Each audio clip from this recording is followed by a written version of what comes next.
get on with it. Cool. Good luck. Sure. Thanks so much, Cass. And I guess good evening to everyone. Good morning, good afternoon. I'm really not quite sure at this point. And welcome to yet another AMA session of GGWP Academy, where we get you up close and personal with the best and the brightest in the gaming and streaming world. My name is Mika. I am an esports correspondent from the Philippines, and I will be your host for this evening. So thank you all of you tuning in live, and to all of you who are tuning in a little bit later or at your own time. Thank you in advance as well. So as you guys know, GGWP Academy is an educational platform teaching gamers how to create a career in gaming. And of course, we wouldn't be an educational platform if we didn't talk about our awesome topic for tonight, which is education and esports and gaming. Joining me right now, I have a lovely panel over here. I'm going to get you guys a little bit of time to introduce yourselves one by one. Let's start with Mr. Scott Millar. Hi, Scott. How are you? Hey, Mika. I'm good. Thanks so much for having me. Thanks so much for being here. So can you let the audience know just a little bit about yourself? Absolutely. So, hey guys, my name's Scott, and I'm the CEO and founder of an Australian education company called BOP Industries. At BOP, we're on a mission to inspire the next generation of digital creators, showing young people the amazing things they can do regardless of their age, their location, or their background. For me, I'm 20 years old and the CEO myself. It's a company I started back when I was 14. Yeah, just really passionate about showing young people all the amazing things they can do, and super excited to be chatting about all of that tonight. Can we just rewind a little bit? You started your company when you were 14. Did I get that right? Yes, I did. Part of a school business program selling hearings at markets. And yeah, grew up really, really quickly and had some phenomenal opportunities on the way, which is now why I'm so passionate about education, like showing other young people that age and location really isn't a barrier to getting out there and innovating, creating, and really trailblazing in their industry. That is amazing. Well, Scott, when I was 14 years old, I figured out how to operate the toaster. So you're really putting me to shame over here. Oh, I don't think I was roller skating. Right? Thanks so much, Scott. We also have with us Dan Martinez. Dan, how are you? And let the audience know a little bit about yourself. Yeah, thanks, Mika. I'm glad, great to be here. My name's Dan Martinez. I am up until this year, actually, I was an educational leader in a lot of independent schools around Australia. So I've been doing that for about 15 years and always been a gamer. So I thought, well, why don't I do both? And I started a company called the Fuse Cup, which is an international esports organization for kids. We currently have about 75 schools across Southeast Asia. And we primarily focus on the digital well-being of our students rather than, elite gameplay. That is awesome. That's amazing. And that fits right here in GGWP Academy. And last but definitely not least is a familiar face over here. I am so honored that she is finally, joining us on the panel over here. Ms. Jacqueline Garrett, hello. Hello, I am the CEO and founder of GGWP. Not often face-to-face with our clients, but it's great to be here and see how this all works, face-to-face with you guys as well. Essentially, as you said, Mika, GGWP Academy is an e-learning and influencer marketplace that helps gamers globally, essentially learning how to monetize their career. But if you're here watching that, you probably already know a little bit about us. Keen to get into the questions. Awesome stuff. So speaking of education, by the way, so for all of you, how is gaming and esports currently utilized in schools, and what has been your experience so far with regards to engaging in schools? Actually, since Jackie, you were touching on that a little bit already, let's start with you. For me, I think that these guys are actually on the cold face of it all. These guys are the ones who are working with our students, all the time. We are in partnership with these guys and sort of providing some of the resources and materials. But I think that esports and gaming is such an important way of engaging young people. And it's the engagement that allows us to facilitate other transferable skills in what we're actually educating them on. So while you're educating them in one way and you're showing them games and all these fun things that they're used to engaging with, you're also teaching them a wide range of other skills, from professional communication to, teamwork. There's so much there that can be unpacked. I think that Dan and Scott being face-to-face with kids will definitely have much more on the topic, though. Absolutely. And I think those, supplementary skills are the ones that carry over in the long term once they get over that initial bump of getting their stream starting up and everything. When it's 5, 7 years down the line, this is where suddenly all of that education matters. Scott, what about you? What has been your experience so far? It's been fascinating. I think seeing the esports movement and just gaming in general in the classroom has evolved so rapidly over the past 5 years. I think what we're starting to see where previously, like, you'd say the word video game or games in the classroom and you'd see teachers start hissing and be like, no, no, no, no, no, no, that's not here. But I think as Jacquie said, we're starting to really recognize the transferable 21st century skills that are taught through gaming. It's things around critical and creative thinking. It's around problem solving, and it's around working with a team, collaboration and communication as well. I think schools are at the moment in 2020, schools are at very different stages. We have some schools that have totally embraced esports into their extracurriculars and also into the curriculum itself. And other schools that are still just toe dipping. Which is great to see as well. And I think all the schools that are starting to engage with it are seeing some really fantastic outcomes. And I think in particular, what's great is seeing the spike in student engagement. The schools at the end of the day, they need their students to want to come to school, to love coming to school and to love learning. And I think esports is such a great way to do that, showing them that, hey, all of the stuff that you love doing in your spare time, you're actually learning skills with that. I think it's just such a great way to engage students and boost that engagement. Definitely. And you know what? On my end, what I've been seeing is that the COVID-19 pandemic and this whole new normal thing has actually pushed for, I think, a lot of doors to be opened with regards to esports and education. Because, for example, right now, as schools have been closed, they have no other choice but to maybe include esports if they're going to push for some kind of teamwork-oriented sport within their curriculum for this current year, right? So, Absolutely. Dan, what about you? Yeah, you hit the nail right on the head there. I mean, a lot of the schools, especially the ones in Asia that we're seeing that have just started to come back, esports is the only viable option for them for competitive sports. So we're getting a lot of interest in that regard. But as Scott was saying, and as Jacquie was saying, I feel like that kid who's like, well, they've said it all. But it's so true. Like the engagement that is around esports in schools is something that is phenomenal. And often those middle years of schooling, that's where we can see students that kind of dip in their attitudes towards school or their feeling of connectedness. So, looking at the things that they're doing outside of school and bringing them into the school environment and saying, as you said, those things that you're doing at home, these are really good transferable skills that we can help you develop and future-proof your skills as you move into the workforce. So really tapping into that, those passions that students have, and using them as a positive for creative critical and creative thinking or communication or teamwork.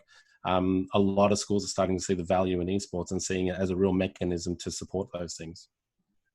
And it's nice how you say starting to see the value in esports, whereas I think a lot of gamers would know that that value has been there for the longest time. I think it was you, Scott, that pointed it out, that the initial reaction, I think, for a lot is like, oh, you can't do that, that's games here, we're supposed to be studying here. But I guess that's just one, that misconception is just one of the many barriers to be I guess overcome here with this initiative. Let's start with Jack about the many different challenges, the concerns that have come from parents and teachers with regards to these esports and gaming programs in school. Being a parent myself, I guess, even at the beginning of my own journey with my own son, I had some reservations, I'll be completely honest.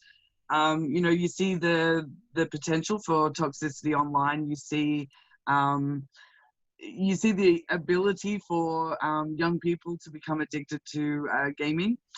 And I guess those things sort of follow through into the way that teachers and other school parents think about gaming and esports in schools, and think, they spend so much time sometimes outside of school, why should they be doing it at school as well?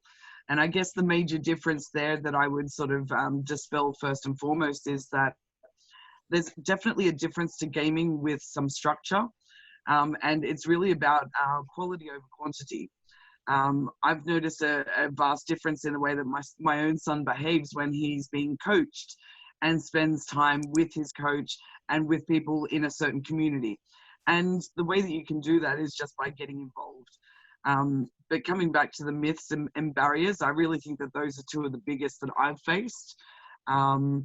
but I think that there are definitely ways around it. And I think you're coming from a unique perspective wherein, you have these parent associations in schools and everything, and you're that parent that, basically has GGWP Academy and spearheading sort of the, supporting esports and educational platforms.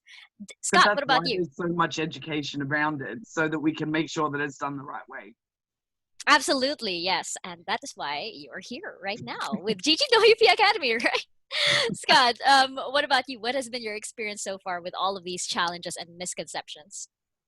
I think it's been interesting, like seeing how the conversation really has started to shift. It's gone from, as we mentioned before, esports is bad, like gaming is bad. Gaming happens at home, and it could not happen in the classroom because the classroom is a space for textbooks and learning and academia.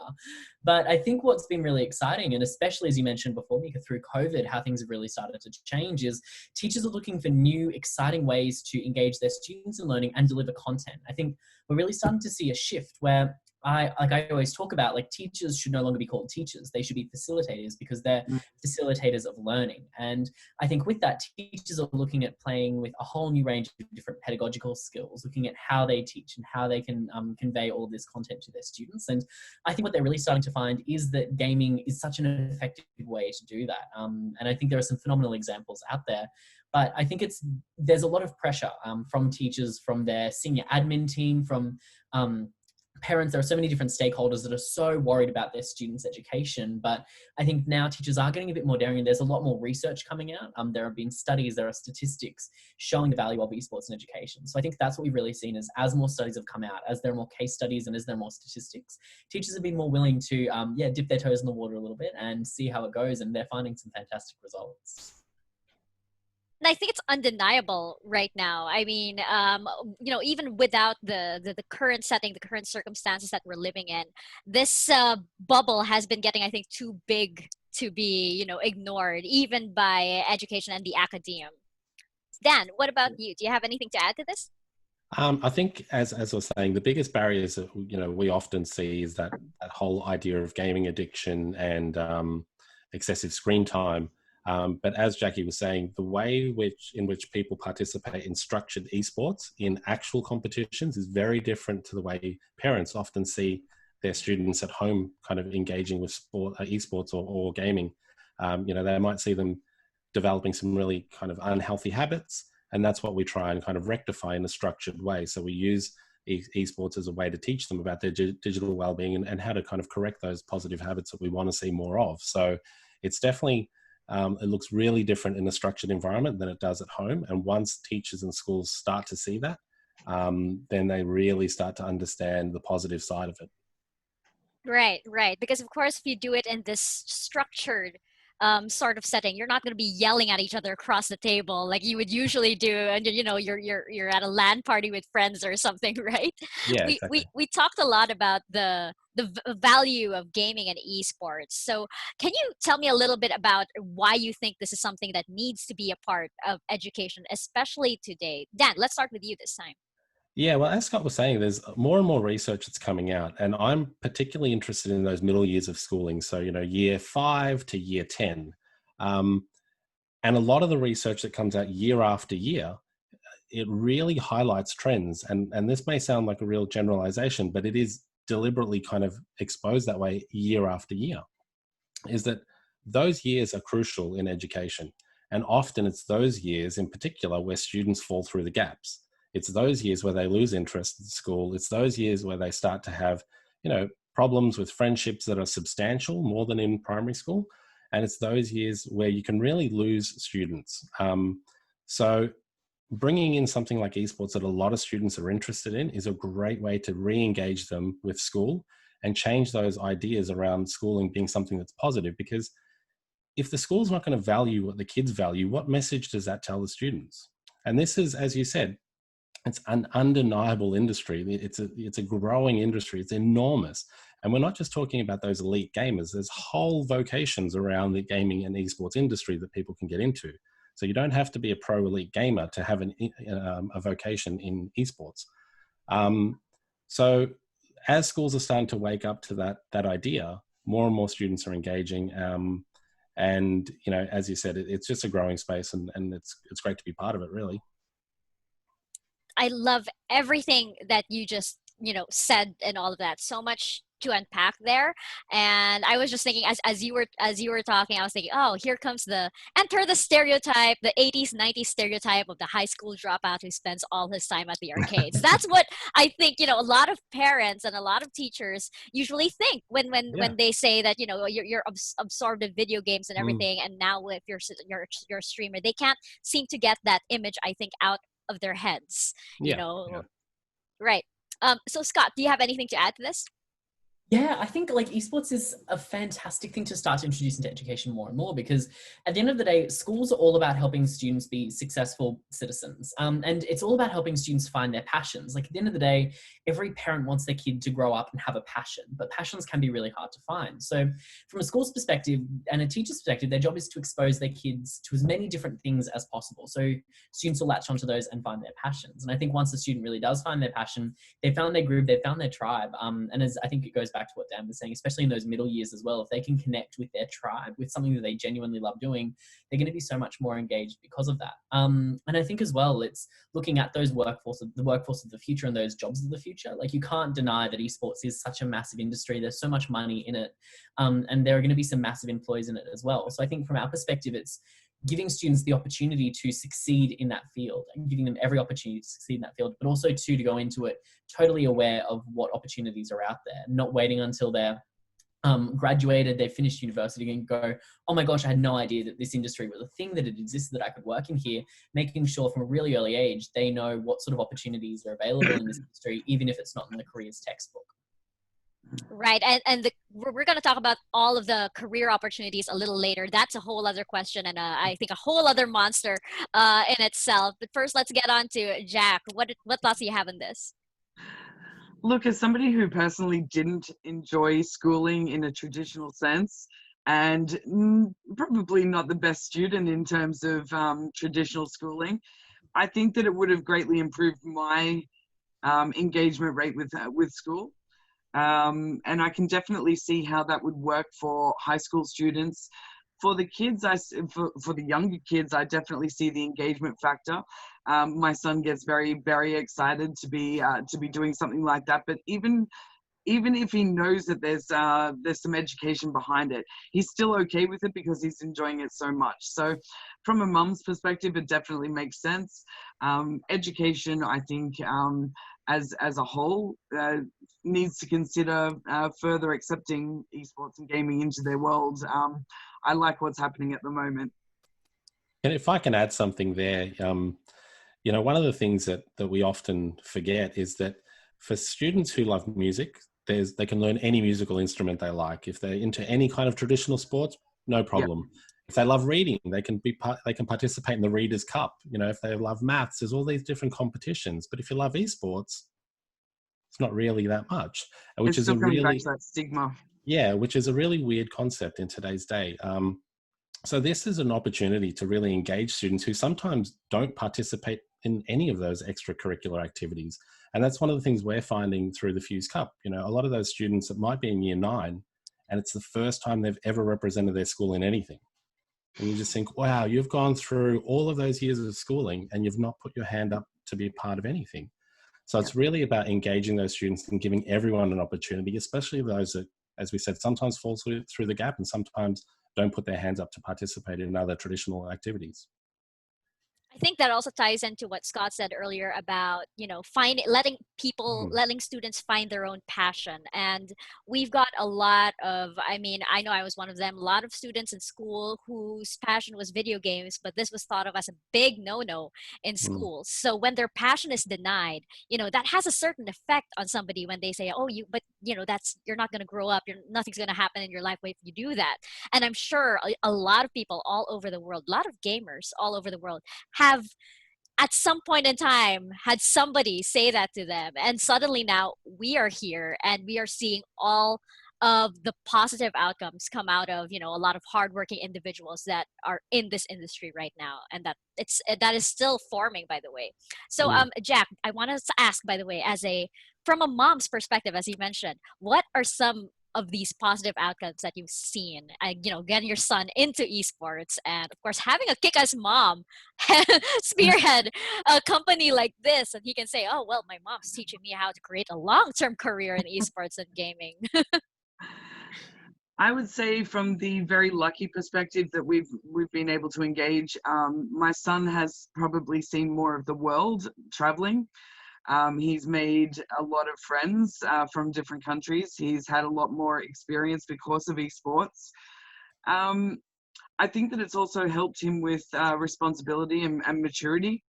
And I can definitely see his very sharp in terms of communication. The way that he communicates with his teammates, with his coach, with his friends and his teachers, I can definitely see that he exhibits major differences in communication to other students around him. That's amazing. Does he play a lot of team-oriented games by any chance? He's been playing Rocket League most recently. Up until then, he was solo. But he's been playing a lot of Rocket League, and I've noticed a definite difference in the way that he is communicating. Yeah. That's so interesting. I'm sorry, Scott, were you about to say something, or was that Dan? No, there was just a smile and a nod. Just smiling a lot. But anyway, yeah, Scott, I wanted to hear from both of you, by the way, what positive outcomes you've seen out of this initiative, out of this movement. So let's start with Scott first. Yeah, I think from my perspective, it's seeing how it can be embedded across different curriculum areas.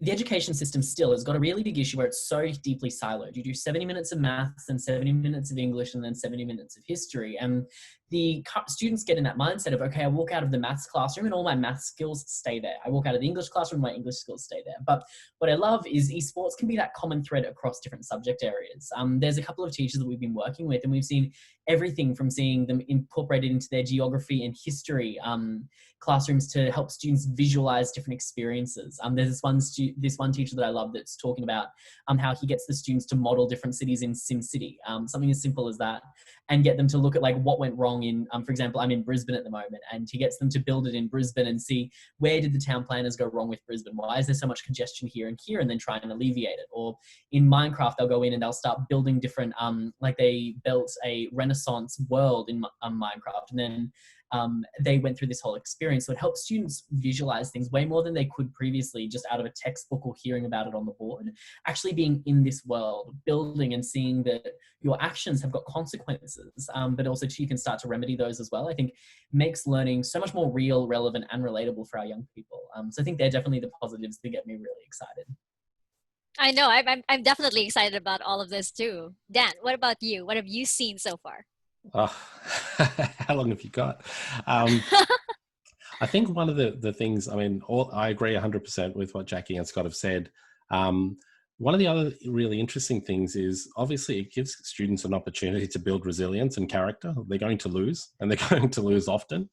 So teaching them, how to lose graciously or how to win graciously is really important, especially in the culture sometimes where everyone gets a prize for turning up.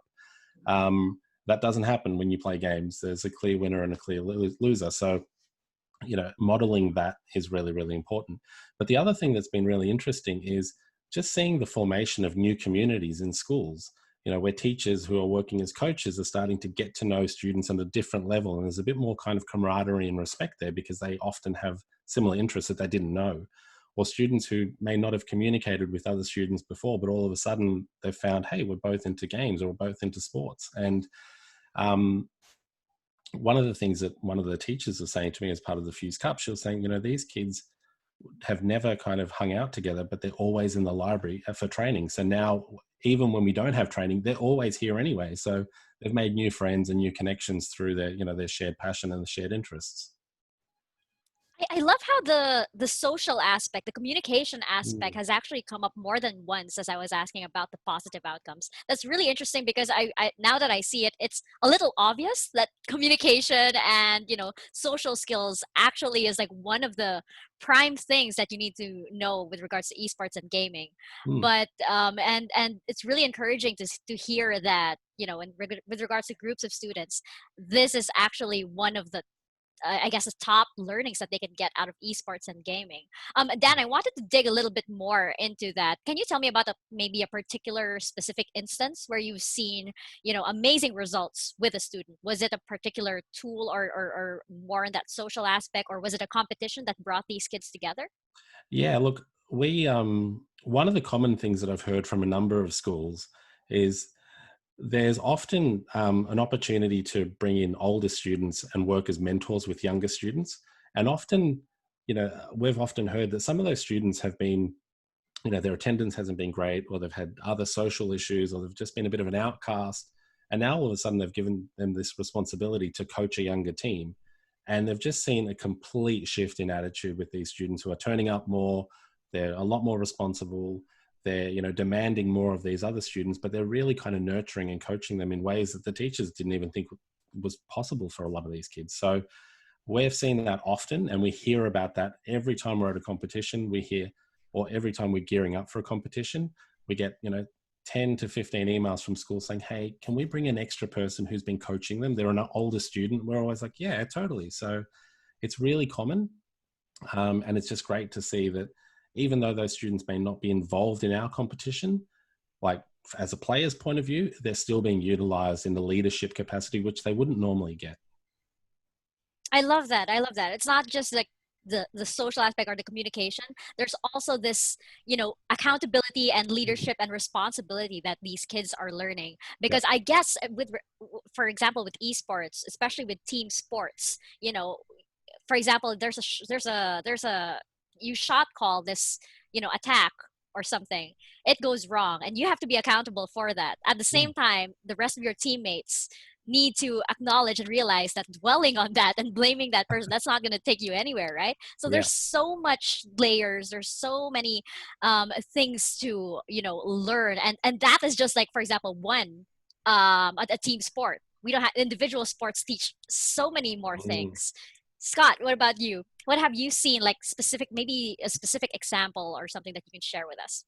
Yeah, I think an example that I wanted to share with actually just happened today, funnily enough, but it's something that I've seen happen over and over again, is teachers acknowledging that they might not be a deep domain expert on this specific topic, but giving students the ability to lead and have those equal conversations. One thing that I know I always found myself frustrated with when I was in school was I always treated like a student. It's like, you're a student, you're here from 9 till 3, you put your head down, you do your homework, and you just do what you're told. But what I've loved is with this esports in particular, it's been such a great facilitator of this, where I was on a call this morning with the teacher, and she was saying, she's like, look, Scott, I don't know anything about esports. Like, I had to get my daughter to help me turn my iPhone on this morning because it had just broken and I didn't know what to do with it. So she's like, I'm the least tech savvy person ever. But my kids love esports, and I want to do the best thing for my kids, and I want to give them every opportunity they can to succeed, to find their tribe and find their passion and really fall in love with learning. And she said what she was doing is she's working with her students to co-design lesson plans, where she said to her students, she's like, right, if you want esports, tell me what that's going to look like. Like, tell me what each lesson is going to look like. What are the learning outcomes going to be? And she said she's now having like meetings with these students at lunchtimes to help flesh that out. And it's just phenomenal seeing, I think from a teacher's perspective, them being able to hand over the reins a little bit and say, you know what, you know more about this than I do. I'm a deep domain expert when it comes to curriculum. I can make sure this meets learning outcomes, but you guys know this better than I do. So tell me about the content. And then from a student's perspective, them standing up and taking that leadership to be really active consumers of education, rather than saying like, oh, I hate this class, or I hate this teacher, this is boring and this sucks. They're saying, look, we think we could do this better, and we're going to go and develop a plan to do that, and we're going to work together to do that. I think it just, it gets me really excited for the future of education, where we have really collaborative conversations happening between teachers and students. I love that you pointed that out so much. Yeah. Dan, sorry, you had something to say?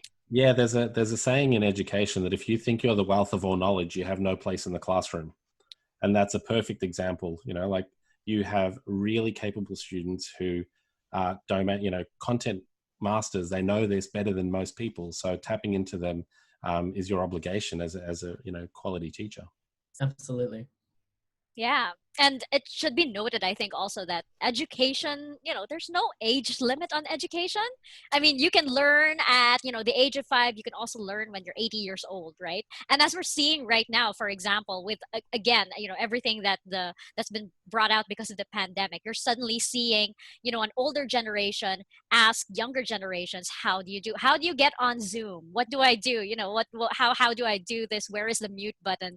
So we're seeing learning take place across all generations, across all sorts of different platforms and everything. And I think that that was such a beautiful thing to point out, that esports and gaming actually offers that opportunity for younger generations to step up and say, okay, this is how we do it here. Maybe you guys can listen to us. And we have this right now. We have this amazing industry that is booming right now. And again, because this is an industry right now, I feel like everybody who is working in esports right now we're sort of the pioneers, I guess. We're the first generation ever to see how this whole industry takes shape. Because, for example, we haven't yet had anybody, I guess, retire from the esports career, right? We don't know how is that going to look like. So what does the workforce of the future of the gaming industry and esports industry, how do you think that looks like, and what sort of jobs are available? Let's start with you, Mama Jacquie. I think that there's so many different positions available. I mean, even if you look at job boards on Hitmarker and things like that, you're looking at approximately 3,000 to 5,000 jobs advertised per month, which is, I think, a fairly shocking number from somebody who isn't in the industry to look at. And I mean, you've got everything from game design, you've got working on events, you've got working in PR, social media management, marketing, team management, team ownership. There's just so many different pathways within esports that you can go down, as well as crossing the line into gaming. And we definitely have seen a couple of esports players retire, but they often retire into streaming or into team management or into team ownership or something else that's slightly lateral to their position as a player. And, they may have picked up along the way some particular passion for a certain aspect of that role and then gone in to learn more about it to further their career. And yeah, I just think that the amount of possibilities are just amazing. And they cross over so dramatically with, the traditional career space. I mean, we now have nutritionists who work with esports teams. We have physiotherapists, we have doctors, dietitians. There's just this whole range of extra people who make the esports industry work. And, while you may not necessarily become a top 3 player in a particular game, you may work on the sidelines and help other people be that top 3. Right. Not to mention, for example, for a tournament, there's this huge and amazing production team that, is responsible for this. You have league operators, you have specific esports broadcasting, I believe, is also a very specific skill because it's similar to sports, but it's not quite sports at the same time. I mean, shoutcasting is also totally different. I mean, you not only have to be familiar with the game, but you have to have the gift of gab to be able to articulate what you're seeing on the screen right now. And then you have shoutcasters for specific games. Somebody who casts League of Legends can't exactly cast Tekken 7, for example. You have all of these different career opportunities, as you mentioned. Scott, what about you? What opportunities do you see with regards to esports and gaming? Yeah, I think it gets me really excited. Like talking about that whole idea that we haven't necessarily had people fully retire from esports. Like it's still such a new industry. It reminds me a lot of, like, for myself, growing up in the startup space as well. Like I started heading to co-working space when I was 14 years old and sort of saw the Brisbane startup space grow up in general as well. And it was fascinating because it was a bit like that. We're like, in Brisbane in particular, it's like we don't have any like second or third round founders that have like built these startups, sold them and then invested again and then invested again. So no one really knows what the Brisbane startup space is going to look like as it grows and matures. So it was a bit of the Wild West. But it's been great seeing it grow up over the past 5 years and seeing all these different opportunities where we're starting to see founders that are like retiring and investing in new companies and bringing up that next wave of entrepreneurs. We're seeing people that are taking up consultancy roles and working with big business. And I think we're going to see a similar thing with esports, where some of those older dogs start to train up the new recruits coming in, but also too starting to work with bigger businesses, work with bigger brands and create more opportunity. I think that's the thing that really excites me is that whole give first mentality that so many people have when they're coming up through the ranks in these industries and growing up with the industry itself is they really want to pave the way for younger generations and create more opportunities for them. So that's, I think, what gets me really excited. And I love, by the way, how Scott said, oh, I was 14 and I was going to co-working spaces. I was 14 years old and I learned how to go to like the shopping mall by myself. Scott, you're amazing. Dan, what about you? Okay. Sorry, what was that? Don't worry, at 14, I'd still start sweating if mum walked away at the checkout and they're scanning all the items like, Mom, come back! Well, that's good to know. But oh my God, buying groceries was too much. That makes me feel a little better. That makes me feel a little. No, Scott, you are amazing. Dan, what about you? What career opportunities or pathways do you see blossoming out of esports and gaming? Yeah, I think we've hit quite a lot of them, but I think the key is to articulate this to parents and to schools so they understand that it's not just the elite gaming, which is the only kind of vocation people can have. But as Jackie was saying, a lot of people they might be a gamer and then turn into content creators, and they may become streamers, or as you said, they maybe have a specialized feel and become a shoutcaster for a particular game, or even an analyst. I know an ex-League of Legends player who now does video analysis for other teams, so he kind of comes in and coaches specific aspects of that game. But yeah, you're 100% right. If you're looking at live events, the amount of work that goes into the production of a live event, often done by people who have no interest in gaming. They're a production team. They put on concerts or conferences and they just work to kind of get involved into the esports as well. So there's so many different roles. I mean, brand sponsorship or branding partners, and looking at bringing in endemic and non-endemic brands into gaming who are becoming more and more involved. That's a space that's just growing by the day. And often you see new brands and you think, whoa, they're getting involved, and big brands as well who are not quite always, seen to be involved with gaming and now starting to get involved as well. So there's a whole bunch of different jobs, and I think they're going to continue to evolve as the space continues to grow. I actually have an interesting anecdote with regards to, you mentioned about, introducing this as a career, as an industry to parents. So when I was a team manager for, I guess, the Philippine team for the Overwatch World Cup last year. Yes, that was last year. Time is kind of muddled because of the pandemic. But yeah, so one of the parents of the players said that he was going to tag along because he actually thought that this was just some grand field trip, that we were all just going to go to California and attend this event.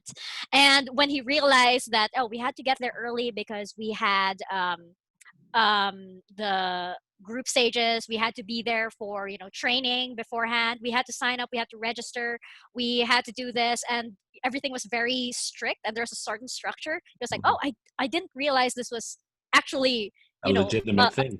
Exactly. It was actually a legitimate thing. There was a sponsor, we had people there, we had the transportation and everything, and he was very, very much surprised. And when we got back to when we came back to the Philippines, he actually went to the office of the esports team that backed us. And it was this huge building, wonderful black and yellow color scheme. And you'd love it, Jack, by the way, it's black and yellow, just like GGWP Academy. And there were, sleeping quarters for the players. They were all the employees were fed every day. There was an admin office, there was an editing room, there was a studio for the players to have photo shoots and everything. And there were different rooms. Like there's a room for the FPS team. There's a room for the mobile game team. There's a room for the fighting the Tekken team and stuff. And he was incredibly impressed, and he had no idea that there was this much yes, like what you mentioned, Dan, legitimacy, and it was kind of like a confirmation for him that this is official. This was this was actually a job for his son. So I think that was an amazing thing to bring up. And definitely this all starts, I think, within the classroom, I guess, when kids are first introduced to video games and how they treat it in the classroom. Should we have esports and gaming all the way back here? Yeah. No. Let's hear from her. Who is that? Hi. Who have you got there, Dan? Yeah, he's the household Tekken 7 champion. Oh, that is amazing. That is Yes, boy. amazing. Well, Dan, since you have your Tekken 7 champion over there, I do wanna throw this question to you first. What skills, I guess, are students, much like your very young Tekken 7 champion over there, what are they developing and utilizing in the classroom that eventually, transfers into esports and gaming when they become a professional, or should they choose it as a profession? Yeah, I mean, there's been conversations for a long time in education around, what they call the soft skills or transferrable skills or 21st century skills. The ability to communicate effectively or to think strategically or think critically. All of these things are practiced in spades in esports, and it's done in a natural kind of organic way. So it's a real opportunity to develop these skills that are going to be transferable across whatever vocation they take up, even if it's not in esports.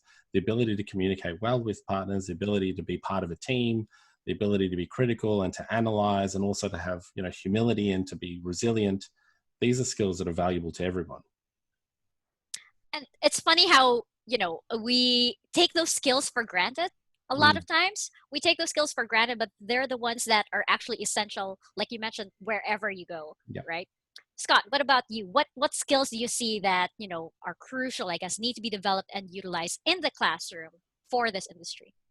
Oh, I just definitely echo exactly what Dan said. Like, it's those transferable skills that whether you go into esports, whether you go into a totally different career pathway, those are the skills that you're going to use and apply and need as well.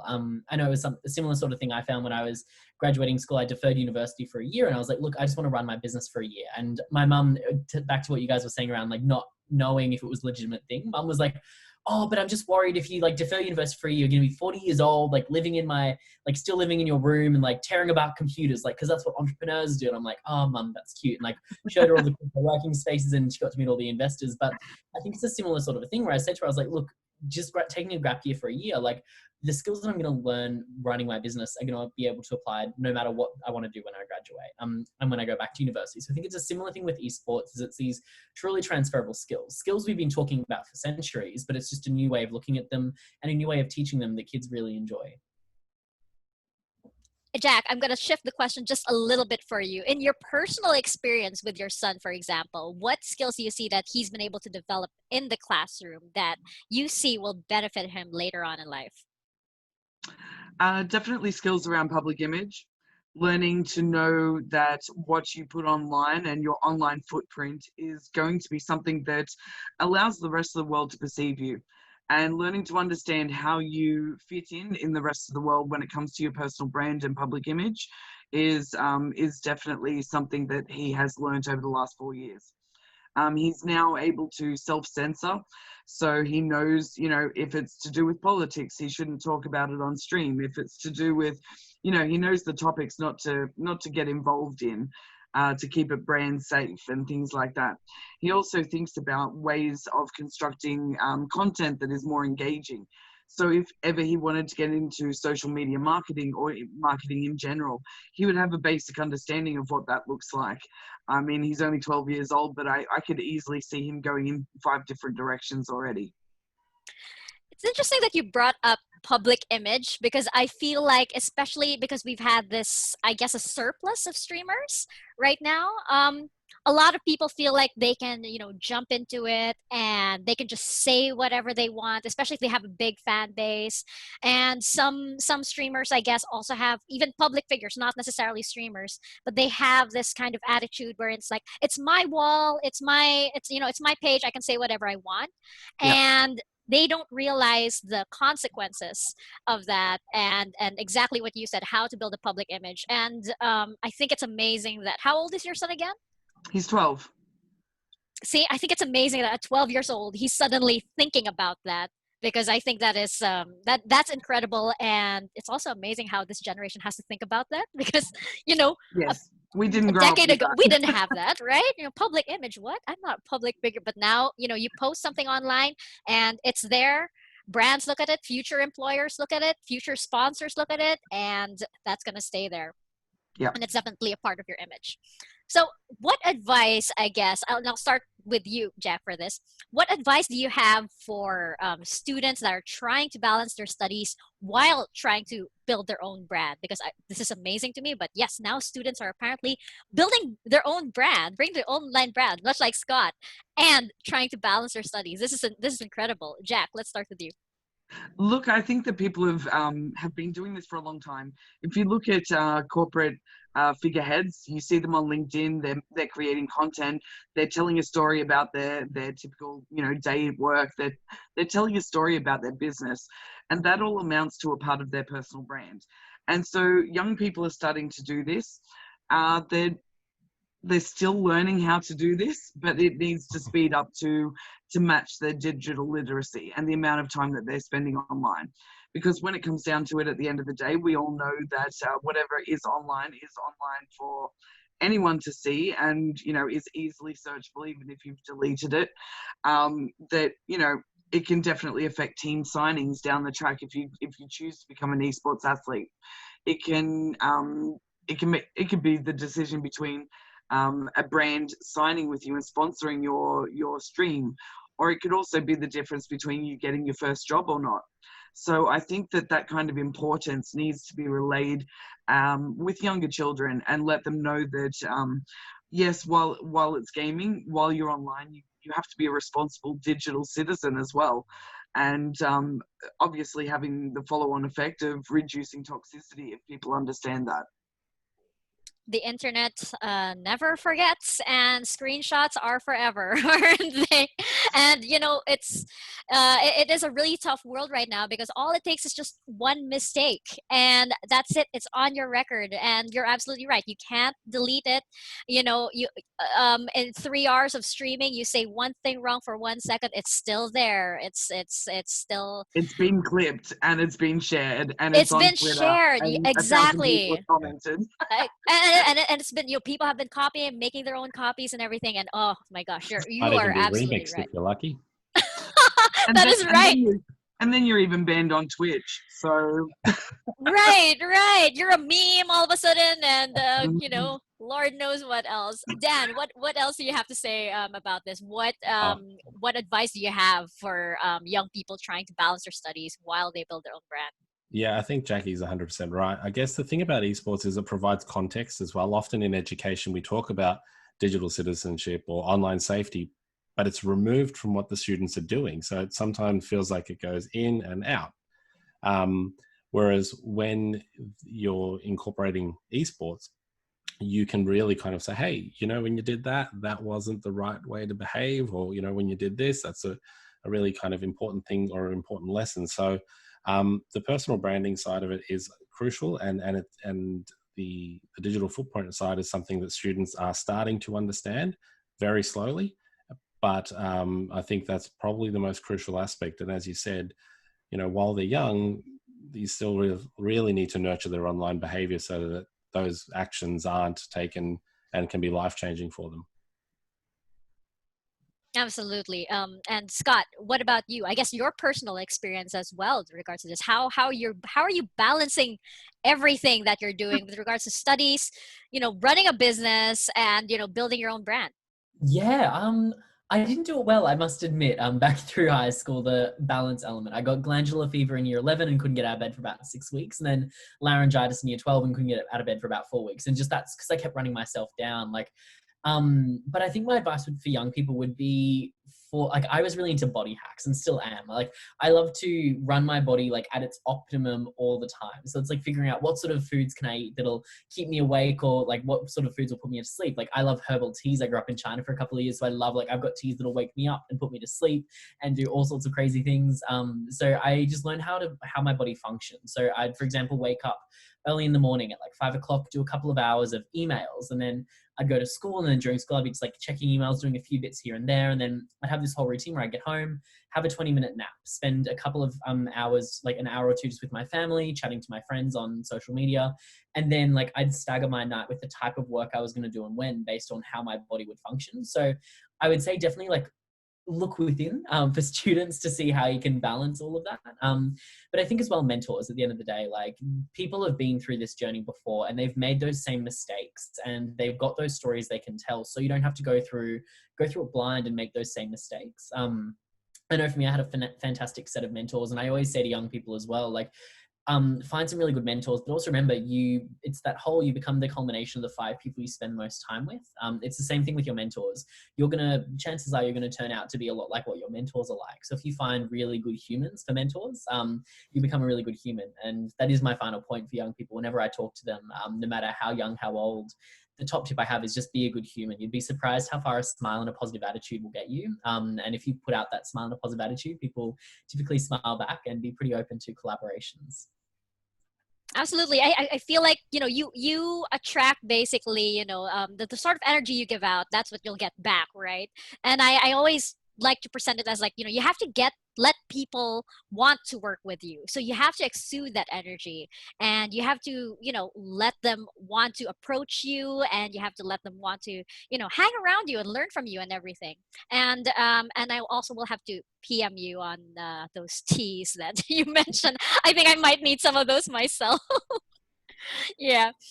So what advice, this question in particular is for Jack. What advice do you have for young people when it, I guess, comes to having conversations with their parents or teachers or mentors about them building their own brand? Because of course, as major influences in their lives, they parents and teachers do have a hand in this brand. What would you say about that? Yeah, I think that young people who are looking to speak with their teachers or parents, they really need to come to them with a bit of a plan. They need to know where they want to go, and potentially, lay it out in front of them in black and white, literally.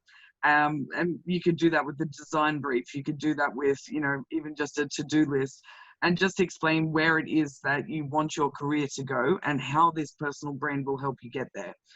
You can talk about the types of values that you want to instill in that public perception as well. So, you definitely see that some influencers are more prone to, what's the word I'm thinking of? They're prone to more shock tactics, I suppose, than they are things like community and learning and support. So really, learning how to communicate the types of things that you want to stand for, I think, is a very powerful thing to learn and to do yourself. And your parents and teachers are obviously the first people you're going to communicate that to at that age. I think just being able to talk that through with them and being able to show them that these are the values that you may take into your traditional work or into your relationships, your personal relationships, or into your online brand. These are all things that are going to form who you become as an adult. It's just a different way of doing it. I think that is so right, and I think that is so important for young future streamers out there or gamers to remember and to take to heart. For Scott and Dan, I know we touched on this very lightly a while ago about using Minecraft sort of to teach urban planning and everything. What are more? I guess would you have more out of the box examples of gaming being used in the classroom or maybe even in the professional world? I know of one. I know of one actually. He was an HR. I guess he was hiring, and his mechanic, I guess, for gauging teamwork was, at that time, Diablo 3 had just come out. So he was like, okay, last test, I got to get you to play this game and see if you support me when I'm in trouble and everything. So have you guys had any sort of any more out of the box examples of gaming being used, being a learning tool? Scott, let's start with you. Yeah. I think one of my favorite that I saw early this year was a school that had their open day, and a group of their students had built a entire version of their school in Minecraft. So you could go through it for a virtual tour of the school and the campus through Minecraft, and that was then being used with new students when they joined. That was really, really cool. But I think for me, what gets me really excited is just the whole element of gamification in the classroom as well. Like the gaming tools that exist are fantastic, but even just finding ways you can turn everyday tasks into in the classroom or everyday units of work and gamify it, make it a little bit more fun for the kids. Because it's showing kids love gaming. They love it so much. So why not take a lot of those gaming principles and gamify your lesson plans, and gamify the learning experience for them as well. I love that. I love that. You know what? I'm a completionist in games, so I feel like if my teachers had employed that when I was in school, I wouldn't have missed out on any homework at all, any project at all, because, you know, yeah, I mean, in Skyrim, I collect even like the purple flowers or whatnot. Instead of homework, they should have set you quests. Exactly. I would love that. I All would the love side that. missions. You get them from an NPC that glows and stuff. That's probably asking too much. Dan, what about you? Aside from the, I think it was you who gave the Minecraft example earlier. Have you Yeah.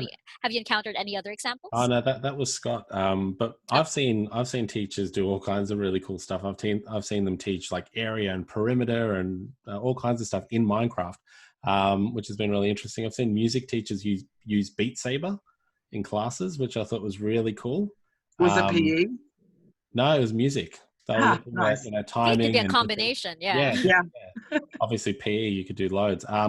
But one school in particular, I went to visit and talk to them about esports, and one of the teachers was using Assassin's Creed Odyssey to teach them about ancient Greece.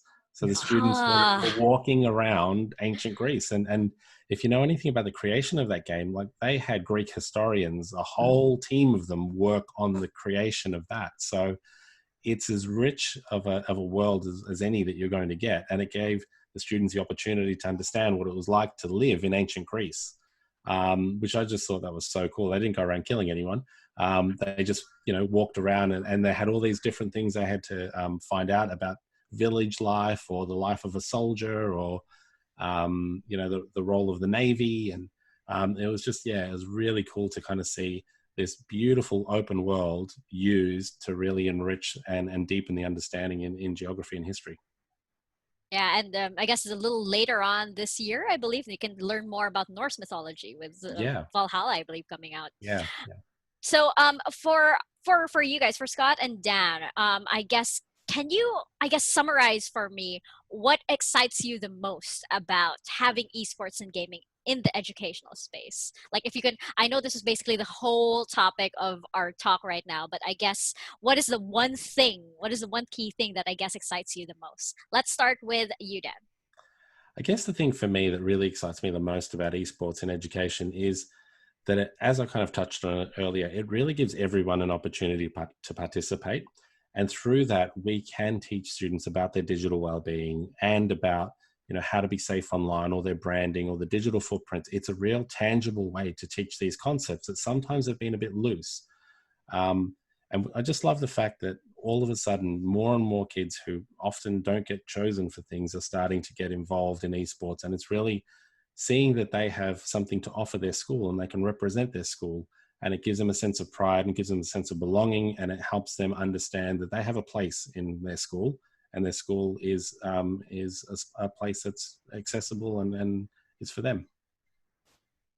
I love that. It's it actually has it's more of what esports and gaming can bring for the students, the opportunities that it brings for them with regards to that culture of belonging. Because I think that like we mentioned earlier, that is what deters a lot of students. It's that what we mentioned earlier about when it's not fun, when it's no longer fun, when it no longer feels like they're enjoying what they're doing, that's when you have that dissonance. That's when you have that trouble starting to brew in their minds and everything. And I think you're absolutely right. Esports and gaming could possibly be one of the remedies for that. And if you what about you, Scott? Sorry. I'm sorry. And if no, you go ahead. if you think of the year that some of these kids have had, they've been removed from their friends, they've been isolated. All of the things that they love about school has changed this year. So esports has been one of those things that's given them an opportunity to still connect, to still be part of their school culture. And it's been a tough year, but it's been a really interesting year, and one that I think has helped the image of esports and helped validate and legitimize what it can bring to schools in the positive sense. And what's funny, when you pointed out how everybody's been separated this year, I just want to put this out there. A lot of friends of mine have actually been celebrating their birthdays through Animal Crossing.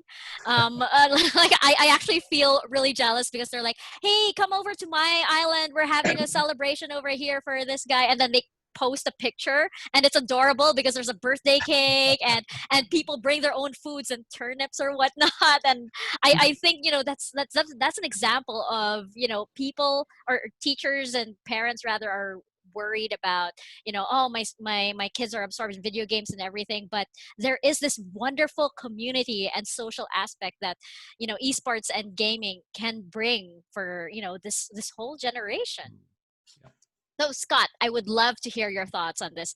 What excites you the most about, you know, this, I call it an inevitable partnership of esports and gaming and education? I love the word inevitable. It's such a good one. I think for me, it's helping prepare students for the future of work and helping them fall back in love with learning. There was this McKinsey report published at the end of last year that shows that students graduating as part of Generation Z, which is anyone born after the year 1995, are expected to change careers every 7 years. That means every 7 years, they're going to go from being a doctor to a lawyer to a teacher to a flight attendant to an accountant. And by the time they retire, they're going to have at least 7 to 8 different career pathways under their belt. So with students graduating, changing careers, every 7 years, it's not necessarily about being a deep domain expert on a specific topic. It's about being able to learn and being a lifelong learner and have those skills to learn to love learning and to be able to pick up these new skills. And I think that's exactly what esports teaches students. Every time they pick up a new game or encounter a new problem, they're learning, they're rapidly developing their skills, and they're diving really deep into it. So therefore, I think like what really excites me is seeing that come more into the classroom, where students don't see learning as this horrible, nasty thing that involves textbooks and study and vision and everything like that. They see learning as a truly immersive experience where they can be working with their friends, they can be having fun and working on these projects and using their whole suite of skills, not just their math skills, not just their English skills, but their cross-curricular skills on a project to really learn. I think that's what gets me really excited. It's the true love of learning to help prepare students for the future of work. Ah, that is so good. That is Well said. such great answers. Yeah. And Jack, I actually want to get your thoughts on this as well. What is the thing that excites you the most about having esports and gaming in the educational space?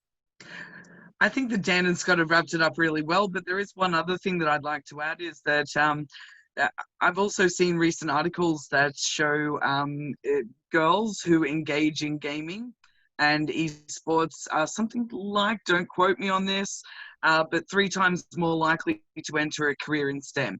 So I love the fact that it's evening that playing field as well.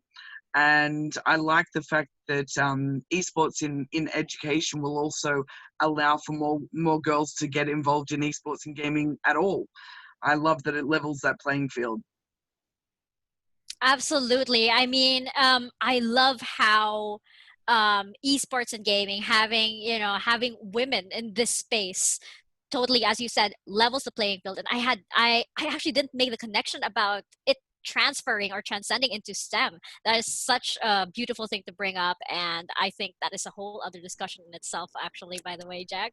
So yeah, to wrap things up, I just want to throw this question out to everybody, especially with regards to, again, the circumstances that we're living in right now, where everybody has to be literate digitally. Why do you think this is an important skill for everybody to learn? I would say regardless of age, for everybody to learn, and not just in gaming. I guess gaming is a gateway to it. I think, you know, when you give your toddler, I guess, an iPad and they fiddle around with it, that's part of it. But why do you think this is an important skill, I guess, to learn from this point on throughout, you know, the rest of the future, so to say? Scott, let's start with you. Yeah, it's interesting. Like, I think we've talked a lot about digital literacy. It's a term that's been around for about 5 or 10 years now, is making sure we're digitally literate. But I start to flip the conversation and say, instead of being digitally literate, let's focus on being digitally confident. Being digitally literate means that students can follow a series of steps to get to a desired outcome. But I think what we really need to be teaching, and I think what esports and gaming really teaches as well, is digital confidence. The ability to follow those series of steps, to learn that skill, but then be so confident with that skill, they can go and try things, they can break things, they can fail, and they can learn from it. And I think that's what gets me really excited is with gaming, students aren't afraid to break things. They can come up with a strategy, they go and test it. If it works, fantastic. If it doesn't work, they try it again, and they just keep iterating on that again and again and again. And I think that's the resilience. That's the resilience that we all need, and that I think we've all had to exercise a fair bit of during 2020. And I think gaming is just such a great way to build those skills and teach it in such a realistic environment. That's so good. That is so good. Dan, what about you? Why do you think that all generations actually need to be digitally literate? Look, there's no denying that we live in a digital world that's only rapidly increasing. So to not be digitally literate, you're kind of setting yourself up to kind of, you know, struggle, I guess. The world is becoming more and more digital, and having the base knowledge of skills, and as Scott's saying, the ability to apply those skills, and also to be confident but creative as well, to think creatively about how those skills can be implemented and used to your advantage, is what's going to make you a really interesting and employable person in the future. So it's just one of those things that it is our responsibility, whether you're an educator, a parent, to really kind of assist in the digital upskilling of everyone, really. Right. And I think a lot of people forget that it's supposed to help us. A lot, I think from the older generations, there's a lot of fear because they don't quite understand it. So there's a lot of that hesitation, and they tend to approach it negatively. But whereas it's a tool, it's actually supposed to make our lives, everything that we do, a lot easier. So Jack, last thoughts on this? I think 2020 has shown us quite a few things about the way that work is going to change in the future.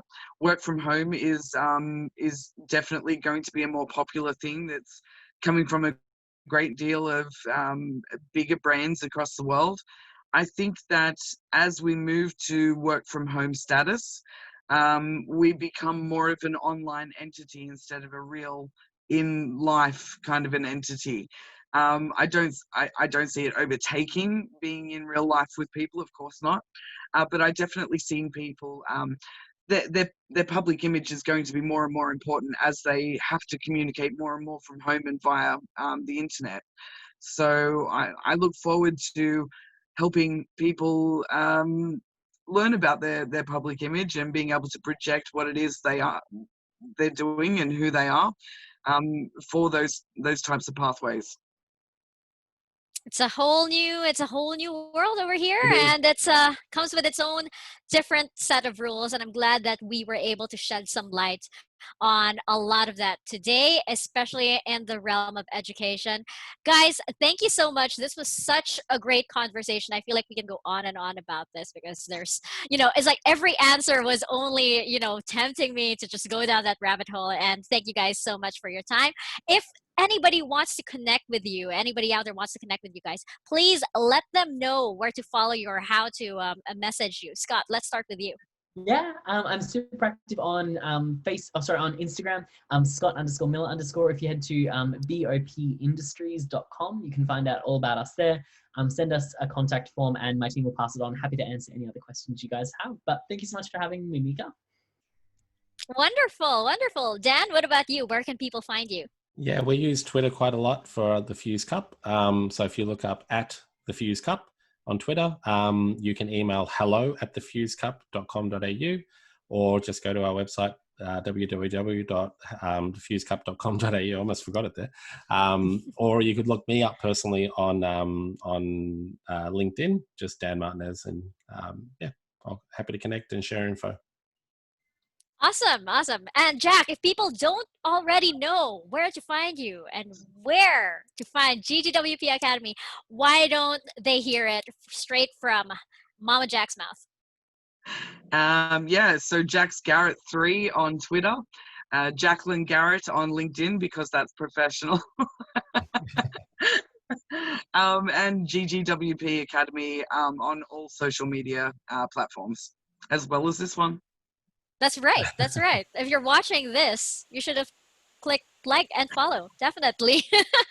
Thank you guys once again so much. I hope there's a part 2 of this because education is definitely one of my passions. And I would love to know more about how I can connect esports and gaming and education and also within my personal space as well. Thank you all so much. I wish you guys the best of health, by the way, and enjoy the rest of your days, the rest of your weekends.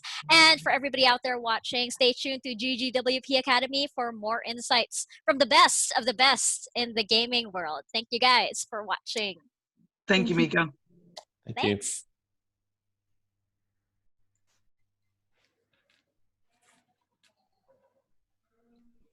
Okay, we've stopped being live now, so you can say all the swear words, get it out of your system. No, you'll still clip it and post it. Go nuts.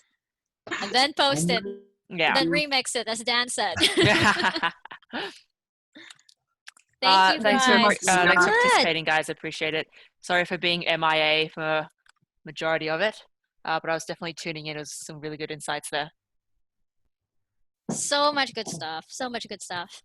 Thanks, guys. I so love much. this. I love this topic, by the way. It's I'm hoping that, like, here in Manila, that I think that education